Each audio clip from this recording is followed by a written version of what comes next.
ममता बनर्जी जो है तालिबानी सरकार चला रही हैं, उस पर क्या कहेंगे? कह रहे कि 3 नेता की पिटाई कर दी गई है, हमला कर दिया गया पश्चिम बंगाल में, क्या कहेंगे इस पर? देखो मैडम, कहीं ना कहीं तो गलती है, मानना चाहिए। हो सकता है कहीं ना कहीं ममता बनर्जी फेलियर हो रही है, पर आप एक पे भी इल्जाम नहीं लगा सकते कि भाई ममता बनर्जी गलत है।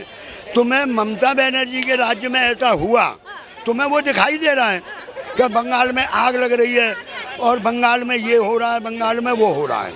अच्छी बात है, अच्छी बात है कि आपको कुछ याद आया, पर मैं उन्हीं शहजाद पूना वाले से पूछ रहा हूँ, मणिपुर में तुम्हारी सरकार थी, मणिपुर क्यों जलता रहा? 2.5 साल तक, 2 साल तक क्यों जलता रहा? उसके लिए कौन फेलियर है? उसके लिए बीजेपी फेलियर है। जब पश्चिम बंगाल में जो हो रहा है उसके लिए ममता बनर्जी फेलियर है, हम मान रहे हैं कि कहीं ना कहीं फेलियर है, तो पश्चिम उसके लिए मणिपुर के लिए किसे जिम्मेदार करोगे? उसमें नहीं बोलेंगे ये। इन्हें दूसरे की, अरे पहले अपने गलेबान में जाको, अपनी कमियों को पूरा करो। जो मेरे अंदर कमियां, पहले मैं जब उन्हें सही करूंगा तब मैं दूसरे पर उंगली पे उठाऊंगा कि तू गलत है। जब मैं गलत हूँ तो मैं कैसे उंगली उठा दूंगा? तुम्हारे राज्य में तो ऐसा हो रहा है, क्या कहोगे आप इसको? चीफ जस्टिस पे जूता उठाया जाता है, क्यों? कहीं ना कहीं कानून व्यवस्था ध्वंस है। एक चीफ जस्टिस जैसी पोस्ट पे दलित, मैं ये भी मानता हूँ कि उन्होंने, जूता फेंकने वाले वकील कह रहे हैं कि दलित कहाँ से हो गए जब उन्होंने बौद्ध धर्म अपना लिया।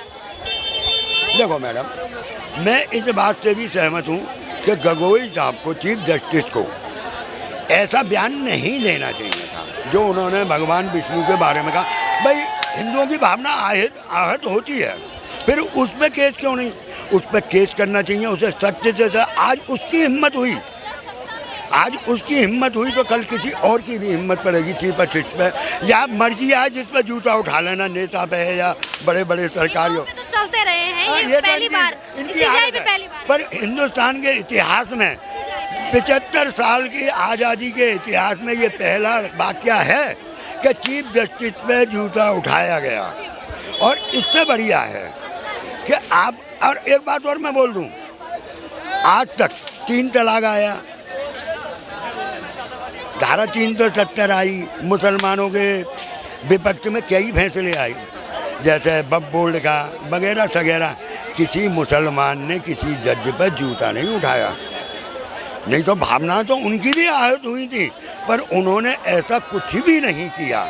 अच्छी बात है, मैं कहता हूँ देश के कानून व्यवस्था को हर एक आदमी को मानना चाहिए, पर जैसे शहजाद। सर एक सवाल है मेरा, थोड़ा सा यहाँ पर ये निष्पक्षता की सवाल आ गया कि यहाँ पे निष्पक्षता से आपने जवाब नहीं दिया।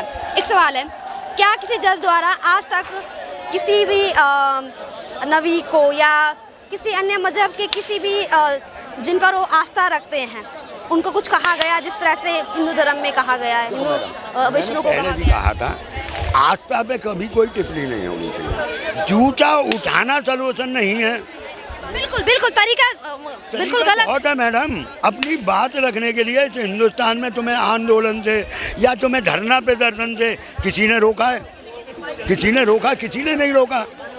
पर ये मैं पहले भी बोल रहा हूँ कि चीफ जस्टिस साहब की भी गलती है, उन्हें भी अपनी गलती महसूस करनी चाहिए। पर मैडम एक बात और कहूँगा कि मुझे इसमें कहीं ना कहीं बीजेपी गवर्नमेंट की साजिश नजर आती है।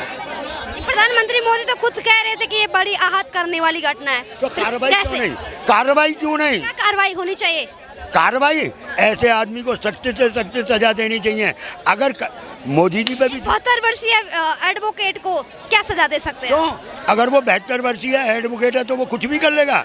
मैं तो जवान हूँ, मैं किसी में जूता मार सकता हूँ क्या? सवाल है सर मेरा, जब आपके कोर्ट, आपका न्यायालय ये कहता है कि किसी के कपड़े फाड़ना, किसी को टच करना, प्राइवेटली टच करना बलात्कार नहीं है या शोषण की श्रेणी में नहीं आता है, तो फिर जूता फेंकना अपराध कैसे मान लिया? यही कानून व्यवस्था है ना जो महिलाओं को इस तरह की, आपने सुना होगा, आपने एक जजमेंट जो आया था उस पर क्या कहेंगे आप? वो जज का बयान पढ़ा था जिसने कहा था टच करना या कपड़े फाड़ देना ये बलात्कार की श्रेणी में नहीं आता। ये किसकी सोच है? ये इन जो मनी समिति को मानते हैं ना, जो इसके आज इतने अनुयायी बने डोल रहे हैं, ये अगर मनु समिति को एक बार ध्यान से पढ़ लेंगे तो उसमें औरतों के बारे में कितना कितना गलत लिखा। स्मृति से थोड़ी ना संविधान चल रहा है हमारा, संविधान तो अलग चल रहा है ना। अगर मैडम संविधान नहीं चल रहा होता तो उस वकील की इतनी हिम्मत नहीं बढ़ती कि चीफ जस्टिस पे जूता उतार। मैं फिर भी मान रहा हूँ कि उनका बयान गलत था, नहीं देना था किसी धर्म के ऊपर, कोई भी विशेष धर्म हो, नहीं देना चाहिए, उनका बयान गलत था। पर इसका मतलब ये नहीं है, कानून है, प्रोटेक्ट करने के बहुत तरीके हैं, किसी तरीके से भी कर देते जूता। ये तो मतलब वो हुआ कि कानून अपने हाथ में ले लेना कि भाई मैंने सजा दे दी और उसके बाद वो कह रहे हैं कि मैं नहीं मानता। सर इसमें सवाल ये है कि अगर उन्होंने जूता फेंकने की कोशिश की, जूता उछाला है, तो उसमें बीजेपी का कहाँ से हाथ हो गया? फिर सवाल इसमें ये भी उठता है कि जब सरतन से जुदा नारे लगाए जाते तब क्यों नहीं सवाल उठाया? बात मैं बताता हूँ, दलितों के साथ हमारे चीफ जस्टिस दलित हैं। फिर से आप दलित कह रहे हैं, कानून के हिसाब से वो दलित कैसे हो गए? तो उन्होंने धर्म पर वो कास्ट से तो दलित है, वैसे कानूनी है, बुद्धिस्ट है। बिल्कुल, देखिए जब संविधान की बात हुई तो बिल्कुल शिक्षा की तरह बात किया जाए। संविधान, पहले संविधान का संधि विच्छेद करेंगे तो समदन विधान आता है, यानी कि संविधान ये भी कहता है कि धर्म के आधार पर कोई शब्द नहीं बोलना है, धर्म के आधार पर कोई आरक्षण नहीं देना है। आर्टिकल 27 कहता है कि आर्टिकल 27, एक मिनट पॉइंट पे आते हैं, पॉइंट पे सवाल ये है, पॉइंट पे आते हैं हम कि क्या जस्टिस BR गवई दलित है?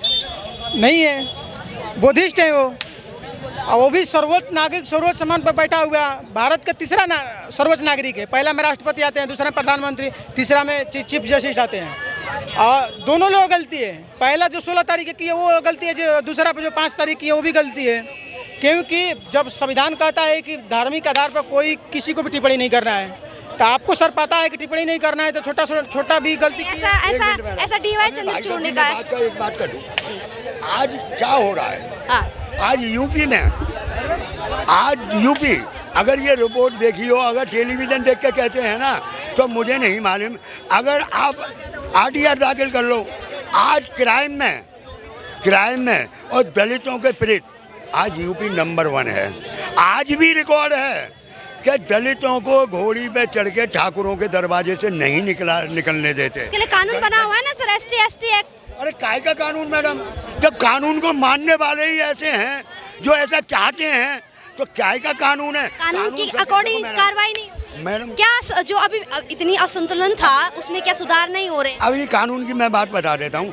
अभी के पिछले कुछ दिन पहले एक जज के यहाँ नोटों के ढेर पड़े गए, मिले। अगर इन्होंने सुना हो तो, शायद ये ऐसी बातें सुनते नहीं हैं। उसके साथ क्या कार्रवाई हुई? कहाँ है कानून? उसे यहाँ से उठा के बाहर उसे जज बना के भेज दिया।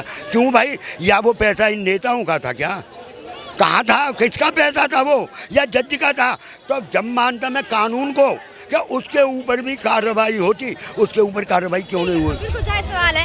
ये तो तमाम लोगों की निजी राय। आपको क्या लगता है जो अभी तमाम बयानबाजी पश्चिम बंगाल को लेकर हुई है और CGI BR गवई पर जिस तरह से जूता उछाला गया, उस पर आपकी क्या राय है? या इस तरह के जो कृत्य देश भर में हो रहे हैं, तमाम जगहों पर जो हिंसाएं हो रही हैं, जो घटनाएं हो रही हैं, उस पर आपकी क्या राय है? कमेंट बॉक्स में जरूर बताएं। सिर्फ खबरों के लिए देखते रहिए सिटीजन पोस्ट।